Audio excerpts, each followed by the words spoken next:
नमस्कार बच्चों। अब अगले टॉपिक पे बढ़ते हैं। अगले टॉपिक नहीं, अगले एग्जाम्पल पे आते हैं। एग्जाम्पल 4 पर आपकी कंटिन्यूटी एंड डिफरेंशियबिलिटी हमारा चल रहा था। कल मैंने इंट्रोडक्शन दिया था और 3 एग्जाम्पल्स कराए थे। तो एग्जाम्पल 4 पर आते हैं। एग्जाम्पल 4 ये कहता है कि एक फंक्शन एफ एक्स है, x³ + 3 when x is not equal to 0 and when x equal to 0 fx equal to 1। यानी जब x का मान 0 हो तब f0 का मान 1 होगा, और जब x का मान 0 नहीं है तब जो फंक्शन है, फलन है, वो आपका x³ + 3 होगा। इसमें पूछा गया है, शो करना है इसमें कि ये 0 पे कॉन्टीन्यूअस यानी सतत नहीं है। तो आप जैसे कि देख रहे हैं कि f0 का मान आपका 1 है। सीधी सी बात है, ये डिफाइंड है, परिभाषित है। तो पहली शर्त पूरी हुई कि फलन उस बिंदु पर क्या होना चाहिए, परिभाषित होना चाहिए। खुद ही इन्होंने दिया हुआ है कि ये 1 के बराबर है यानी परिभाषित है। दूसरा, इसकी लिमिट निकालेंगे। चूँकि 0 से छोटी वैल्यूज़ के लिए, यानी जो वैल्यूज़ 0 से छोटी हैं उसके लिए भी फलन आपका x³ + 3 है, और 0 से बड़ी वैल्यू के लिए भी फंक्शन fx = x³ + 3 है। तो ऐसे में आपको लेफ़्ट और राइट लिमिट, 0 की लेफ़्ट और राइट लिमिट निकालने की ज़रूरत नहीं है, आप डायरेक्टली लिमिट निकाल सकते हैं। तो अगर आप 0 पर लिमिट निकालते हैं तो x टेंड्स टू 0, fx अगर आप निकालते हैं तो limit x tends to 0, fx की जगह x³ + 3 लिखेंगे, और इस तरह से जब x को 0 रखने पर आपकी लिमिट आती है 3। A value of the function at 0 is not equal to limit, इसलिए at x = 0 function is not continuous यानी सतत नहीं है। सारे क्वेश्चंस ही आपके प्रॉपर तरीके से सॉल्व हैं, एग्जाम्पल सॉल्व हैं। सॉल्व एग्जाम्पल मैं करा रही हूँ, मैं सिर्फ आपको एक्सप्लेन कर रही हूँ, बाकी सही तरह से सॉल्यूशन आप बुक में से देख सकते हैं।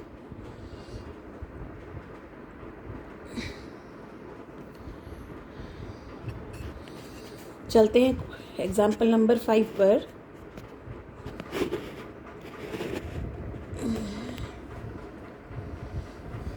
एग्जाम्पल 5 जो है एक कांस्टेंट फंक्शन है fx = k। इसमें कहते हैं कि वो पॉइंट चेक कीजिए। अभी तक के क्वेश्चन में आपको पॉइंट दिया होता था कि उस पॉइंट पे आपको पता लगाना होता था कि उस पॉइंट पर फंक्शन कॉन्टिन्यूअस है या नहीं है। यानी आपको ये देखना है कि उस पॉइंट पर लेफ़्ट से राइट तक पेन आपका उठ रहा है, नहीं उठ रहा। लेकिन अब आगे अगला क्वेश्चन ये आया है कि कौन कौन से पॉइंट में, यानी जो डोमेन में, जिस डोमेन में फंक्शन डिफाइन है, जो प्रांत में फंक्शन डिफाइंड है, परिभाषित है, उसमें किस किस पॉइंट पे फंक्शन कॉन्टिन्यूअस है, किस पर कॉन्टिन्यूअस नहीं है। तो चूँकि ये एक कांस्टेंट फंक्शन है, अचर फलन है, तो इसका डोमेन जो है वो आपका रियल नंबर है यानी वास्तविक संख्या है। इसका जो डोमेन है, यानी हर एक वास्तविक संख्या को आप चेक करना है कि उस पर ये फलन कॉन्टिन्यूअस है या नहीं है।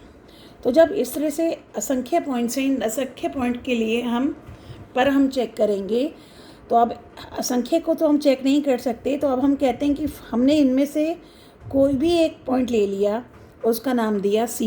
तो हम इसे इस तरह से लिखेंगे, for all C belongs to R। यानी हमने कोई भी एक बिंदु उठाया, उसका नाम दिया C। अब चूँकि ये कोई भी एक बिंदु है तो ये जनरलाइजेशन हो गया, कोई पर्टिकुलर बिंदु नहीं है, और ये सारी की सारी संख्याओं को, वास्तविक संख्याओं को कवर अप कर रहा है। तो अब हम पहले मान निकालेंगे। तो FC कितना होगा, K, क्योंकि ये कांस्टेंट फंक्शन है। तो x का कोई भी मान हो, fx will always be K, यानी फंक्शन fx का मान हमेशा K होगा। तो FC का मान कितना हुआ, K। अब हम लिमिट निकालेंगे। तो limit x tends to C, fx अगर निकालते हैं तो limit x tends to C पर हम लिमिट निकाल रहे हैं K, तो ये कितना आएगा, K। दोनों ही इक्वल हैं, अतः हर एक बिंदु पर, बेटे इधर से खुल गया, हर एक बिंदु पर फंक्शन जो है वो कॉन्टिन्यूस है। तो ऐसा कोई भी पॉइंट नहीं है जिस पे फंक्शन कॉन्टिन्यूस नहीं है। तो ये इसका एक्सप्लेनेशन था। फिर आता है एग्जाम्पल 6 पर। इसमें आइडेंटिटी फंक्शन दिया हुआ है। Prove that the identity function on real numbers given by f x equal to x is continuous at every real number. इसमें भी ये कहते हैं कि ये अपने हर एक रियल नंबर में, चूँकि इस फंक्शन में जो डोमेन है वो भी वही जो पहले था, यानी जो प्रांत है, यानी x का क्या क्या मान ले सकते हैं जिस पर ये फलन डिफ़ाइन है, उसे हम डोमेन कहते हैं। तो आप देख रहे हैं कि x का जो भी मान रखेंगे उसके लिए फलन डिफ़ाइन है। तो उसका जो प्रांत है वो क्या है, आपका वास्तविक संख्याओं का समुच्चय, रियल नंबर्स का सेट, और यही आपका प्रांत हुआ। अब इसके सभी पॉइंट पर देखना है कि ये कॉन्टिन्यूस है या नहीं है। तो इसी तरह से हम कहेंगे हमने कोई भी पॉइंट ले लिया R में, फॉर ऑल, ये साइन है फॉर ऑल का। फॉर ऑल का मतलब हर एक बिंदु, या कह लो कोई भी बिंदु ले लिया R का। तो अब इसमें सारे बिंदु कवर हो गए, कोई भी बिंदु छूटा नहीं है।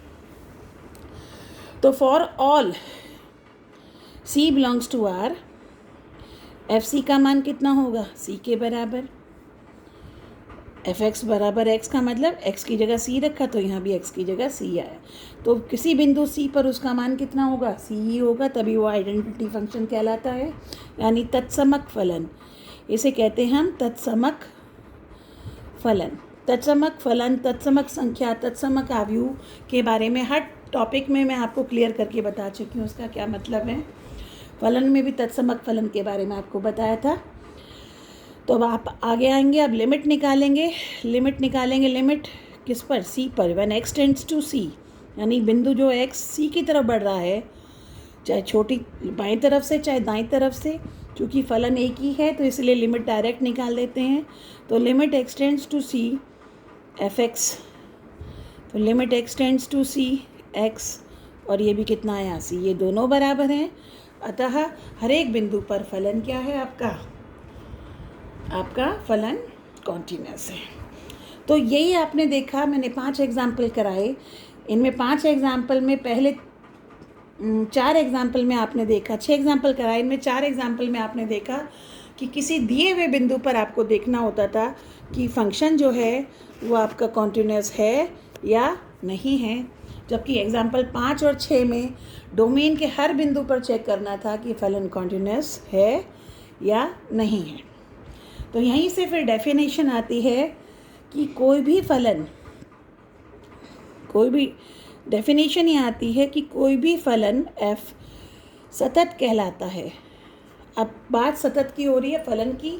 अभी तक जो हमने पढ़े थे पहली डेफिनेशन, किसी बिंदु C पर फलन सतत होता है, कब होता है ये कंडीशन बताई थी। अब ये कहा जाता है कि फलन f सतत है। तो फलन सतत है का मतलब सीधा सा हो गया कि जो इसका डोमेन है, जो इसका प्रांत है, प्रांत के हर एक बिंदु पर अगर ये सतत है तो ये सतत कहलाएगा, और अगर किसी एक भी बिंदु पर ये सतत नहीं है परंतु बाकी बिंदुओं पर यदि सतत है तब भी ये असतत कहलाएगा, यानी डिसकंटिन्यूअस कहलाएगा। कहने का मतलब अगर एक भी पॉइंट पर अगर वो कॉन्टिन्यूस नहीं हुआ तो ये फंक्शन कॉन्टिन्यूस नहीं कहलाएगा, चाहे बाकी पॉइंट पर वो कॉन्टिन्यूस हो रहा हो। तो यही इसमें है कि अगर प्रांत आपका लेट सपोज A है और इसका कोई भी बिंदु A ले लिया, और इस A बिंदु पर अगर फलन, हर एक बिंदु पर फलन अगर सतत है तो फलन सतत कहलाएगा, वरना फलन सतत नहीं कहलाएगा। तो इसको और आपको क्लियर होगा डिफरेंट एग्जाम्पल से। मैं एग्जाम्पल 7 पे आ रही हूँ। एग्जाम्पल 7 क्या कहता है, एग्जाम्पल 7 कहता है f x equal to modulus x एक फलन है, बताइए कि ये सतत फलन है या नहीं है। बिल्कुल यही क्वेश्चन हमने किया था एग्जाम्पल 3 में, यही क्वेश्चन किया था। फ़र्क क्या है, वहाँ सिर्फ x बराबर 0 पर पूछा गया था एग्जाम्पल 3 में, और यहाँ पर ये पूरे डोमेन में पूछा गया। यानी वहाँ सिर्फ x इक्वल टू 0 के लिए पूछा गया था कि x इक्वल टू 0 पर फलन सतत है या नहीं है, बाकी बिंदुओं के लिए कोई बात नहीं थी। लेकिन यहाँ पर आपको हर एक बिंदुओं में, डोमेन के हर एक बिंदुओं में इसको बताना होगा। तो इस प्रश्न को करने के लिए आप फिर से इसको डिफाइन करेंगे। तो f x equal to modulus x का मतलब होता है कि एफ एक्स का मान x होगा यदि x धनात्मक होता है, और अगर x ऋणात्मक होता है तो एफ एक्स का मान होगा माइनस एक्स। तो आपका जो डोमेन हुआ वो क्या हो गया, सारे के सारे रियल नंबर, नेगेटिव वाले भी, ज़ीरो भी और पॉजिटिव वाले भी। तो सारे के सारे रियल नंबर पर आपको चेक करना है। आप यहाँ देख रहे हैं रियल नंबर यानी वो सारे नंबर जो नंबर लाइन पर आता है। तो अगर ये बिंदु 0 है आपका, तो 0 से छोटे के लिए फलन आपका f x equal to minus x होगा। एफ एक्स के 0 के लिए फलन आपका एफ ज़ीरो 0 के बराबर होगा, और जब 0 से बड़े बिंदु हैं तब फलन आपका क्या होगा, तब आपका फलन होगा f x equal to x. तो कायदे में ये फलन या डोमेन 3 पार्ट में तोड़ा गया, 0 से छोटे, 0 और 0 से बड़े। तो 3 केस बन के आएंगे। Case 1 when x equal to 0, case 2 जब x 0 से छोटा है, और केस 3 जब x 0 से बड़ा है। तो कायदे में ये पूरा डोमेन 3 जगह टूट गया। तो आपको पूरे डोमेन में बताना है कि फलन आपका सतत है या नहीं है। तो आप उसको हर एक उस बिंदु के लिए चेक करेंगे जो 0 से छोटा है, आप 0 पर भी चेक करेंगे, और हर एक उस बिंदु पर चेक करेंगे जो 0 से बड़ा है। हम बात करते हैं 0 के लिए। तो एग्जाम्पल 3 में हम प्रूव कर चुके हैं, बता चुके हैं कि फलन x बराबर 0 पर सतत है।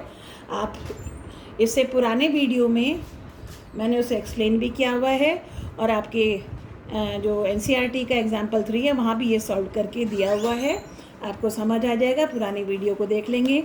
अब आते हैं x लेस देन 0 के लिए।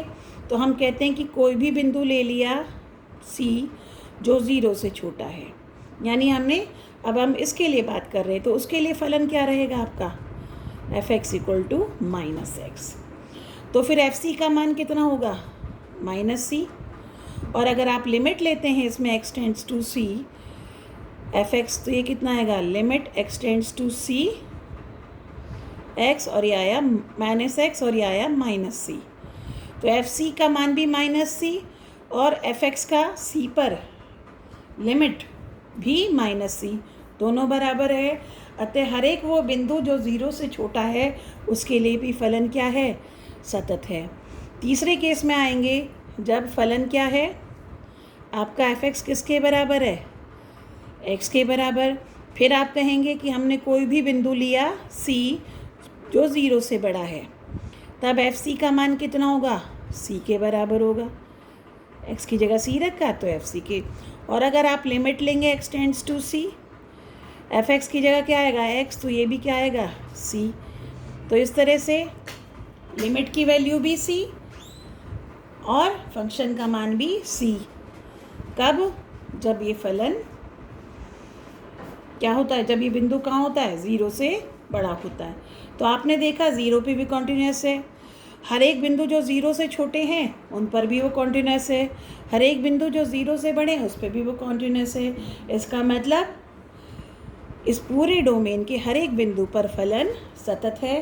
अतः आप ये कहेंगे यह फलन अपने डोमेन के हर एक बिंदु के लिए सतत है, अतः यह फलन सतत फलन कहलाया जाएगा। तो आप समझ गए होंगे सतत का क्या मतलब हुआ, कि हर एक बिंदु पर वो अगर सतत होता है तो ही वो सतत होगा, अदरवाइज़ किसी एक पॉइंट पे भी अगर वो डिसकंटिन्यूस हुआ तो फंक्शन ही डिसकंटिन्यूस कहलाएगा।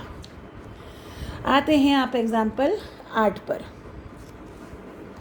एग्जाम्पल 8, एफ एक्स एक पॉलिनोमियल है यानी बहुपद है, x cube plus x square minus 1।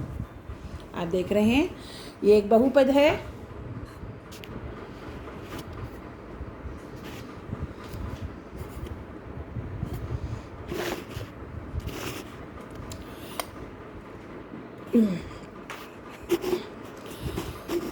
कोई भी बहुपद, ये बहुपद इसका डोमेन क्या है, हर एक रियल नंबर के लिए डिफाइंड है।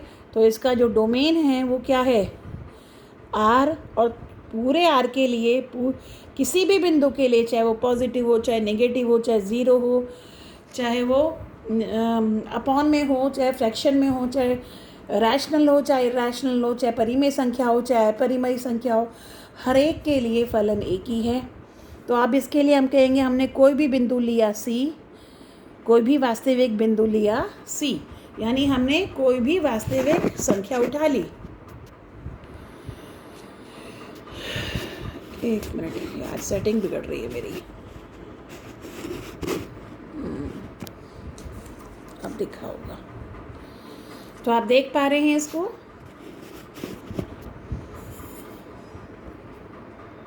तो हमने कोई भी बिंदु लिया सी, यानी कोई भी वास्तविक संख्या ली, सी पर फलन का मान होगा आपका सी cube C square minus 1। Limit लेंगे फलन की, तो x cube plus x square minus 1, limit पिछले साल निकलवाई थी, डायरेक्ट मान रखते हैं। अगर वो परिभाषित होता है तो वही उसकी लिमिट होती है। दोनों इक्वल हैं, अतः फलन क्या होगा आपका, कॉन्टिन्यूस होगा, फलन आपका सतत होगा। यानी हर एक बिंदु पर फलन सतत है, अतः यह पूरा फलन आपका सतत कहलाएगा। और इसी से ही ये एक एग्ज़ाम्पल हो गया, और इसी से ही हमारा फर्दर जो आपका एग्ज़ाम्पल 14 है, एग्ज़ाम्पल 14 इसी का एक पार्ट है। एग्ज़ाम्पल 14 ये कहता है every polynomial function is continuous. Every polynomial function is continuous, मतलब प्रत्येक बहुपद सदैव एक सतत फलन है। तो अगर ये बात सिद्ध करने की आती है, हालांकि सिद्ध करने का नहीं आता, इसका हम डायरेक्ट यूज़ कर सकते हैं, ठीक है। तो जब आगे कहीं क्वेश्चंस आएंगे तो किसी भी बहुपद फलन को आप सीधा कह सकते हैं कि हर एक बहुपद ये फलन सतत होता है। तो हमने कहा f(x) n डिग्री का एक बहुपद है, और बहुपद को हम f(x) ना मान के px माना करते हैं, हालांकि f(x) भी मानेंगे तो गलत ये भी नहीं है। तो a की पावर n, x की पावर n, a की पावर n माइनस 1, x की पावर n माइनस 1, ऐसे करके n डिग्री का ये एक फलन है, यानी x की मैक्सिमम पावर n है, तो इसका मतलब an मस्ट नॉट बी 0। तो ये एक आपका बहुपद है। तो उसी तरह से हर एक बहुपद जो होता है वो डोमेन उसका क्या होता है, वास्तविक संख्याओं का समुच्चय, यानी वास्तविक संख्याएं जो है, वास्तविक set of real numbers is the domain for every polynomial function. तो अगर इसका डोमेन आर है, एंड अगर आप कोई भी पॉइंट ले लेते हैं सी एनी आर, तो उसी तरह से पी सी का मान वैल्यू, पी सी की वैल्यू ए की पावर एन, सी की पावर एन, ए एन, सी की पावर एन, एन माइनस 1, सी की पावर एन माइनस 1, जहाँ जहाँ एक्स होगा वहाँ आप सी रखेंगे। और जब लिमिट लेंगे, अगर आप लिमिट लेंगे इस पी एक्स का, तो और ये यहाँ पर रखने के बाद जब सी का मान रखेंगे, एक्स की जगह सी रखेंगे, तो यही एकदम सेम टू सेम रिज़ल्ट आपका आएगा। तो कुल मिलाकर ये दोनों इक्वल हो गए, इसलिए आप कह सकते हैं every polynomial function is continuous at each and every point of its domain. और उसी से आप कह सकते हैं चूँकि ये भी पॉलिनोमियल है तो ये भी आपका कंटिन्यूस हो गया। तो ये आपका एग्ज़ाम्पल 8 तक मैंने करा दिया। एग्ज़ाम्पल 9 पर आइए। एग्ज़ाम्पल 9 ये कहता है f(x) एक फलन है, f(x) = 1/x, जहाँ ये बता रहा है x should not be 0। Clearly दिख रहा है कि x बराबर 0 इसका प्रांत का बिंदु नहीं है, क्योंकि फलन के लिए ज़रूरी है कि फलन तो तभी होगा जब वो अपने प्रांत के हर एक बिंदु पर परिभाषित होगा, वरना वो फलन ही नहीं होगा। तो अगर इसे फलन कह रहे हैं तो सीधी सी बात x का मान 0 नहीं है। तो इस समय जो डोमेन है वो डोमेन क्या है हमारा, डोमेन है कोई भी वास्तविक संख्या सिवाय ज़ीरो के। तो अब इसमें हमें चेक करना है कि ये फलन आपका कॉन्टिन्यूस है या नहीं है, सतत है या नहीं है इस डोमेन में। तो आप कहेंगे कि हमने कोई भी बिंदु ले लिया सी इस डोमेन का नाम हम कुछ दे सकते हैं या यूँ कह लो इसका कोई यानी ज़ीरो के अलावा कोई भी बिंदु अगर आप लेते हैं तब एफ सी का मान कितना होगा 1/c। और अगर आप लिमिट लेते हैं, चूँकि c जो है ज़ीरो नहीं है या x जो है ज़ीरो नहीं है, तो यहाँ रखने पर आपको c ज़ीरो नहीं है, अतः ये परिभाषित है। सिर्फ c का ज़ीरो होने पर ये परिभाषित नहीं होता, लेकिन ज़ीरो तो बिंदु ही नहीं ले रहे हैं, इसलिए हर एक वास्तविक संख्या के लिए परिभाषित है ज़ीरो को छोड़कर। तो इस तरह से इसका मान भी 1/c और लिमिट का मान भी 1/c, अतः फलन क्या होगा, ये भी कॉन्टिन्यूस होगा हर एक बिंदु पर। तो आप कहेंगे फलन ही कॉन्टिन्यूस है यानी सतत है। एग्जाम्पल 10 पर आते हैं। फलन दिया है आपको f(x) = x+2 जब x का मान 1 से छोटा हो या बराबर हो, और x-2 जब x का मान 1 से बड़ा हो। तो ये आपका फलन है, इसे चेक करना है। अब डोमेन क्या दिख रहा है, डोमेन है कोई भी वास्तविक संख्या, और अब ये 3 भागों में टूट रही है। कब, केस 1 -अनंत से 1 तक, केस 2 1 पर when x = 1, और केस 3 कहाँ पर, 1 से इन्फिनिटी तक। तो ये 3 केस बन जाएंगे जब फलन, क्योंकि फलन बदल रहा है तो हर एक वो बिंदु, तो f(x) आपका x+2 है जब क्या है, फलन आपका जो बिंदु है वो क्या है, -1 से 1 के बीच में, अनंत से 1 के बीच में, पर 1 नहीं। क्लियरली दिख रहा है ये बहुपद फलन है।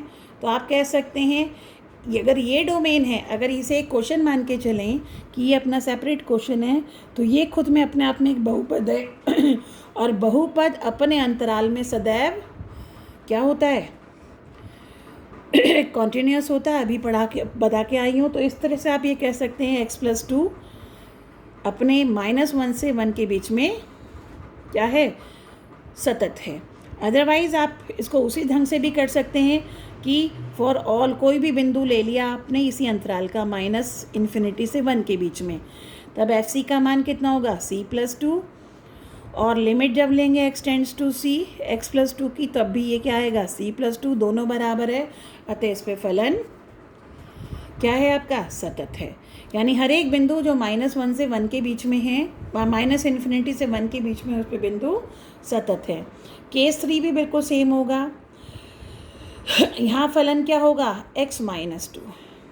तो f(c) अगर आप कोई भी बिंदु लेते हैं c इसमें से, तो f(c) का मान होगा c-2, और इसकी जब लिमिट लेंगे तब भी कितना आएगा, c-2। तो हर एक बिंदु जो 1 से बड़ा है, हर एक बिंदु जो 1 से छोटा है के लिए ये सतत है। अब पॉइंट कौन सा चेक करना रह गया, केस 2 यानी 1 पर। तो अब हम बात करते हैं f1 का मान कितना होगा। x जब 1 के बराबर है तब फलन लगेगा x+2, तो इसमें f1 होगा 1 + 2, यानी फलन का मान आया 3। अब जब लिमिट निकालनी है, चूँकि लेफ़्ट के लिए 1 से लेफ़्ट के लिए फलन x+2 है, राइट के लिए x-2 है। अब हम यहाँ डायरेक्ट लिमिट नहीं निकाल सकते, बल्कि अब हमें क्या करना होगा कि हमें लेफ़्ट हैंड लिमिट निकालेंगे। Left hand limit h tends to 0, किसकी लेफ़्ट हैंड लिमिट निकाल रहे हैं, 1 से, 1 के लेफ़्ट और 1 के राइट। तो फंक्शन हो जाएगा 1 - h, 1 से छोटा, 1 से लेफ़्ट यानी 1 से छोटा, 1 - h पर लिमिट निकल रही है, तो ये होगा limit h tends to 0, 1 - h कैसी संख्या है, 1 से छोटी, तो जब संख्या 1 से छोटी होगी तो फलन लगेगा x+2। तो यहाँ पर आएगा x+2। फलन जो आएगा x+2 और x की जगह क्या आ रहा है 1 - h, तो ये बैठेगा x की जगह 1 - h, तो x की जगह 1 - h+2। आप h को 0 रखते हैं, वैल्यू आती है 3, तो लेफ्ट हैंड लिमिट क्या आ गई 3। Come to right hand limit, limit h tends to 0, तो 1 से राइट हैंड लिमिट का मतलब 1 + h। अब 1 + h कैसी संख्या है 1 से बड़ी, तो फलन लगेगा x-2 और x के स्थान पे क्या आएगा 1 + h, तो ये हो जाएगा limit h tends to 0, x के स्थान पे 1 + h -2। h को 0 रखने पर रिजल्ट आया -1। चूँकि left hand right hand limit ही बराबर नहीं है, तो आप ये कहेंगे x = 1 पर लिमिट ही एग्जिस्ट नहीं करती, लिमिट नहीं है, लिमिट डज नॉट एग्जिस्ट। और जब लिमिट ही एग्जिस्ट नहीं करेगी तो फंक्शन कॉन्टिन्यूस नहीं होगा, और जब फंक्शन कॉन्टिन्यूस नहीं है तो आप ये कहेंगे ये पूरा फलन कॉन्टिन्यूस नहीं है। वो एक अलग बात है कि वो 1 ही है, तो 1 की वजह से 1 पर वो कॉन्टिन्यूस नहीं है, बाकी सब पे कॉन्टिन्यूस है हर एक बिंदु पर, लेकिन ओवरऑल फलन जो है वो आपका कॉन्टिन्यूस नहीं है। तो इस तरह से पूरे डोमेन को आप तोड़ेंगे। अगर कायदे में इसी को अगर मैं ग्राफ बना के दिखाती हूँ तो आपको और क्लियर होगा। आप देखो,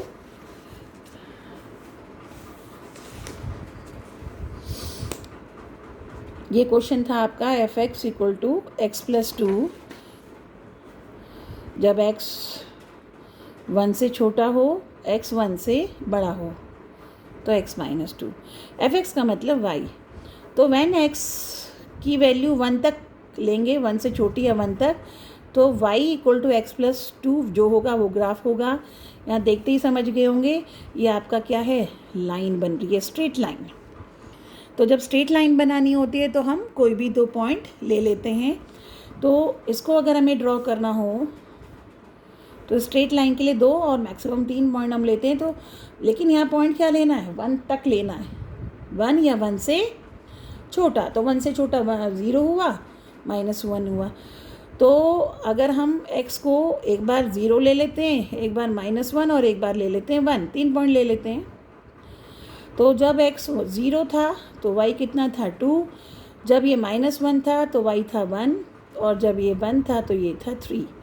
तो अगर अब इन पॉइंट्स की प्लॉटिंग करें तो पहला पॉइंट है 0 2, ये फिर -1 पे क्या है 1, तो ये x -1 है तो y कितना है 1, यानी ये पॉइंट।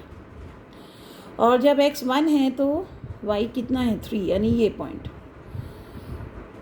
तो यहाँ तक, चूँकि इसके आगे नहीं, इसके आगे x का मान 1 से बड़ा हो जाएगा तो सिर्फ यहाँ तक ड्रॉ होगा और ये अनंत तक चला गया। तो ये एक तरह से रे हो गई, रे जो है यहाँ से स्टार्ट हो रही है और यहाँ तक चली जा रही है। तो ये आपका इतना पोर्शन ये ड्रॉ किया। अब हम बात करेंगे when x is greater than 1, तब आपका फलन होता है x-2। तो यहाँ पर जब आप x और y के मान लेंगे तो अब की बार यहाँ x क्या होना चाहिए 1 से बड़ा, नॉट 1 इवन। तो 1 से बड़ा 1.5 भी होता है, 2 भी, लेकिन हम इंटीजर्स ले लेते हैं, मोटी मोटी फिगर। तो इसमें हम करेंगे, अगर ये 1.1 भी होता है तो 1.1 - 2 कितना होगा 0.9, या यूँ कह लो, मैं मोटी वही वैसी फिगर ले लेती हूँ। 1 से बड़ा x अगर 2 होता है तो y कितना हुआ 0।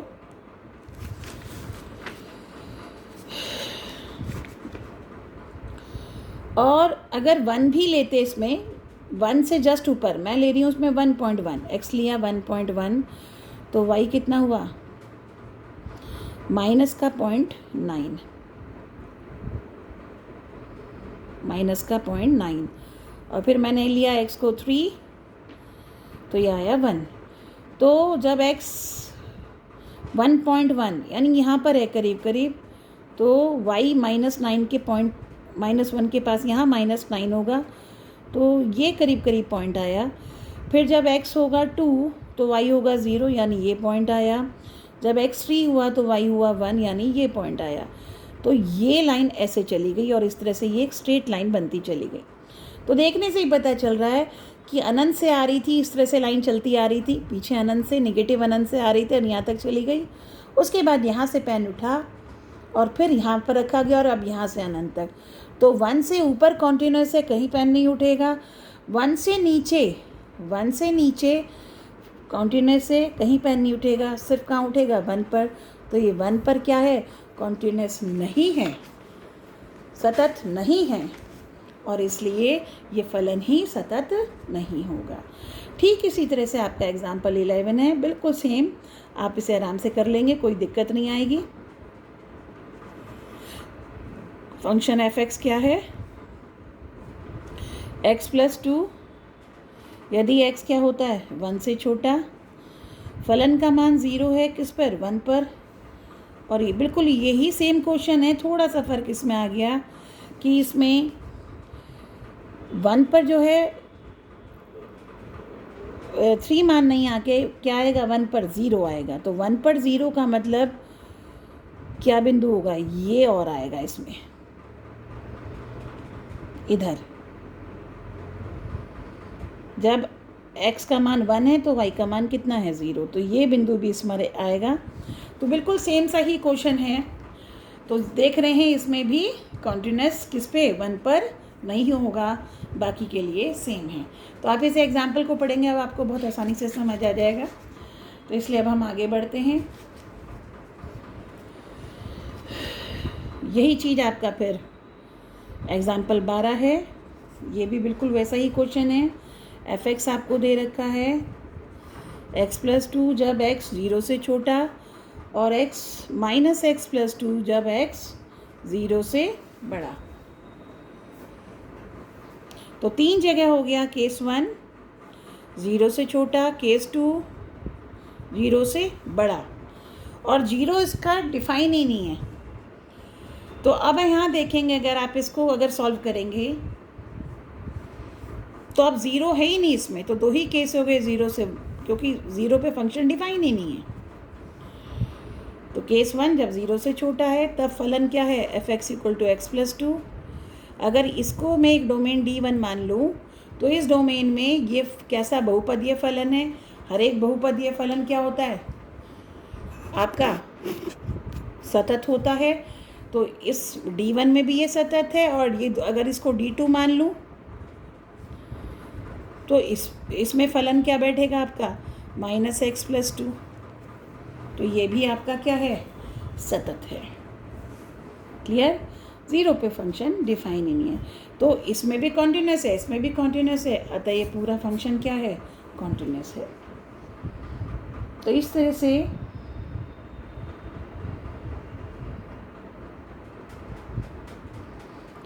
अब हम इसको जो 3 पॉइंट में तोड़ा है, फर्स्ट सेकंड, लेकिन अगर हम ड्रॉ करें तो बात ये आती है कि ये 0 है, 0 से पहले फलन है x+2, y = x+2 मानते हुए, यानी 0 से छोटे के लिए। तो x जब -1 होगा, तो अगर 0 के जस्ट नज़दीक होगा तो ये किसके नज़दीक होगा, 2 के नज़दीक।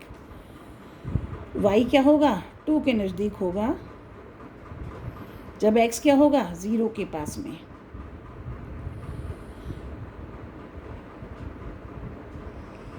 x टेंड्स टू 0, तो y इज़ ऑलमोस्ट, तो 2 कहाँ है, ये 2 हुआ। तो व्हेन x टेंड्स टू 0 तो y करीब करीब 2 के बराबर है।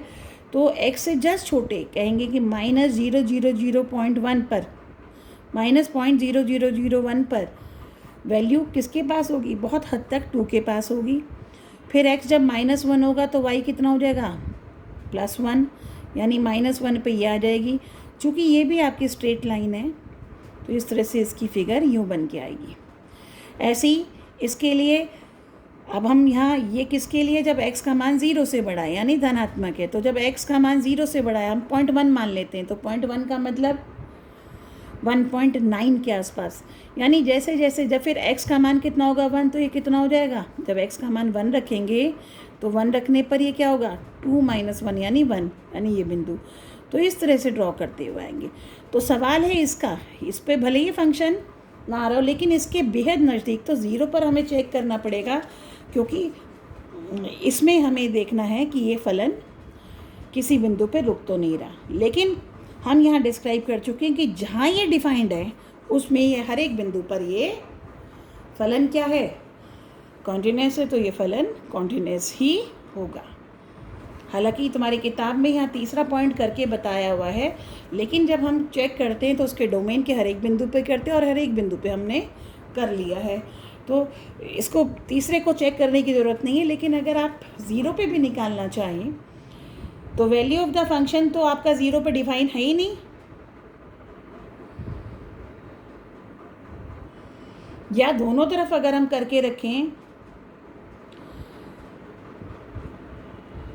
तो इसमें हमें इसे निकालने की ज़रूरत ही नहीं है, बल्कि तीसरे को तो इसी में देखना था। तो ये मैंने फिगर आपको एक टेंटेटिव सी बता दी।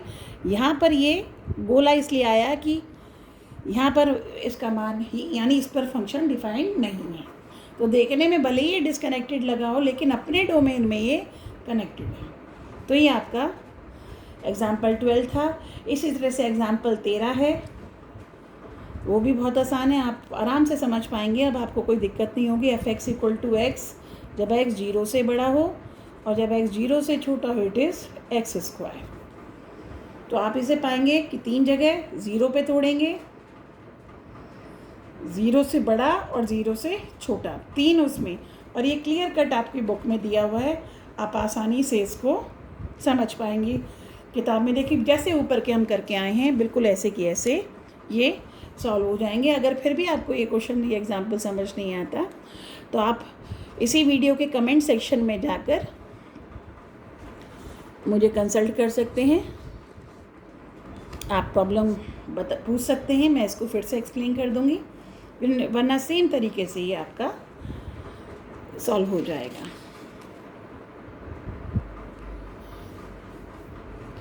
एग्जाम्पल 15,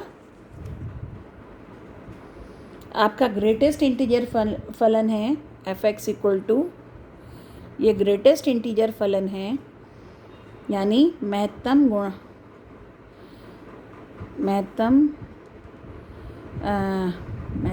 ये होगा महत्तम पूर्णांक फलन,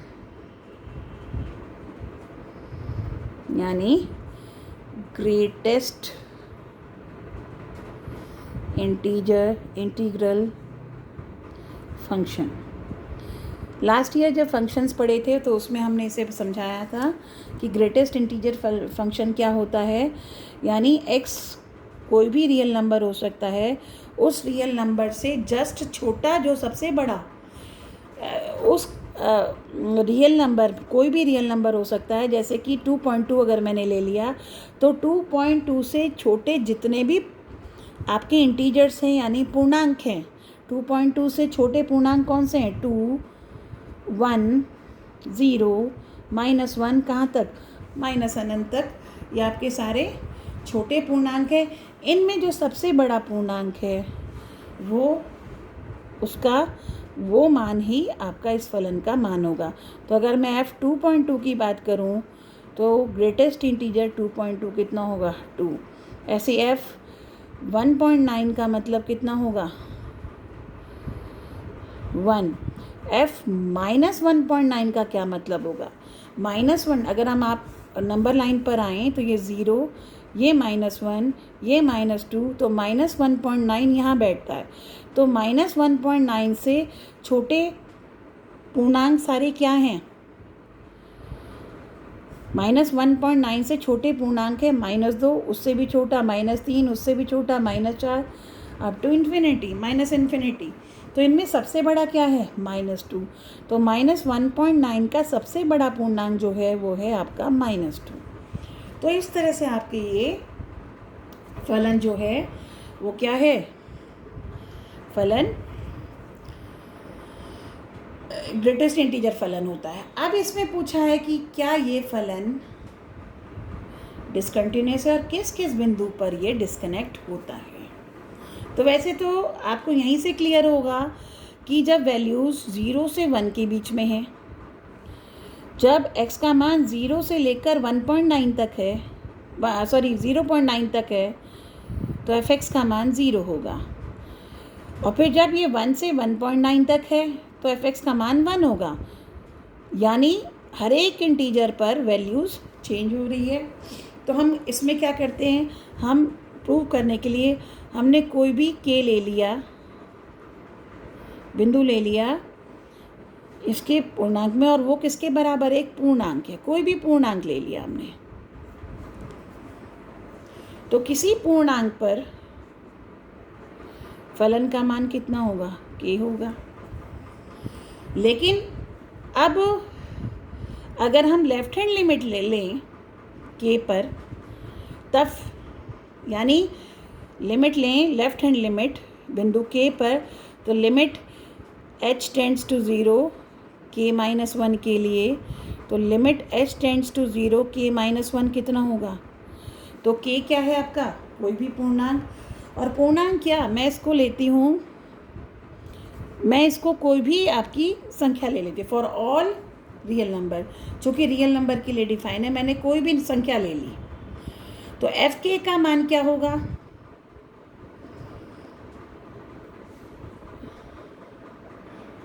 चलो इसको और दूसरे ढंग से करते हैं, हम किसी संख्या पर ले लेते हैं। हम किसी संख्या, हमने कहा है हमने दो कोई संख्या ले ली, कोई संख्या 2 ले ली, तो f2 का मान हो गया आपका कितना, 2।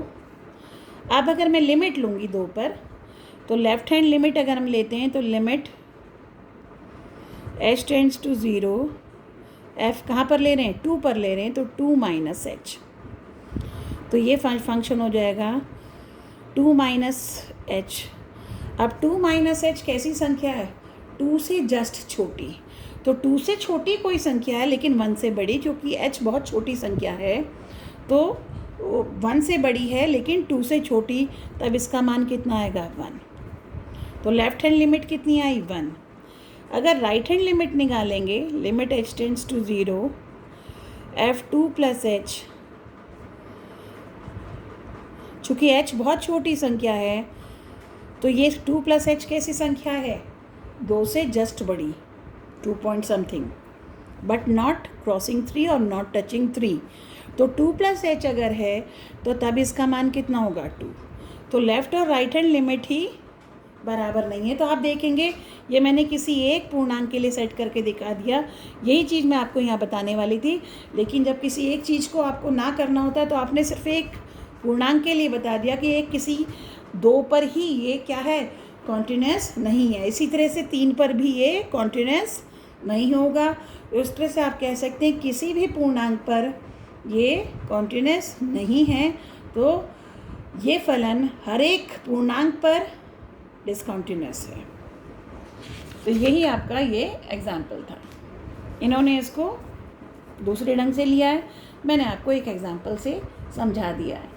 लिखने का तरीका आपका बुक में दिया हुआ है, मुझे लगता है उसमें कोई प्रॉब्लम आपको नहीं आएगी। इन्होंने जो किताब में लिया है, मैंने तो आपको दूसरी तरह समझा दिया। इन्होंने इसको 2 केस में ले लिया। केस 1 जब c पूर्णांक होता है और जब c पूर्णांक नहीं है, तो उसके माध्यम से इन्होंने समझाया। आप आराम से समझ लेंगे, किताब में जो दिया हुआ है बुक में। तो यहाँ तक आपका एग्जाम्पल 15 पूरा हो गया। इसके बाद रेस्ट एग्जाम्पल्स मैं अगले वीडियो में कराऊंगी और फिर इसकी एक्सरसाइज के एक्सप्लेनेशन शुरू करूंगी। और बाकी जो क्वेश्चंस के जो सॉल्यूशंस है PDF फॉर्म में आपको आपके व्हाट्सएप नंबर पे भेज दिए जाएंगे। Thank you.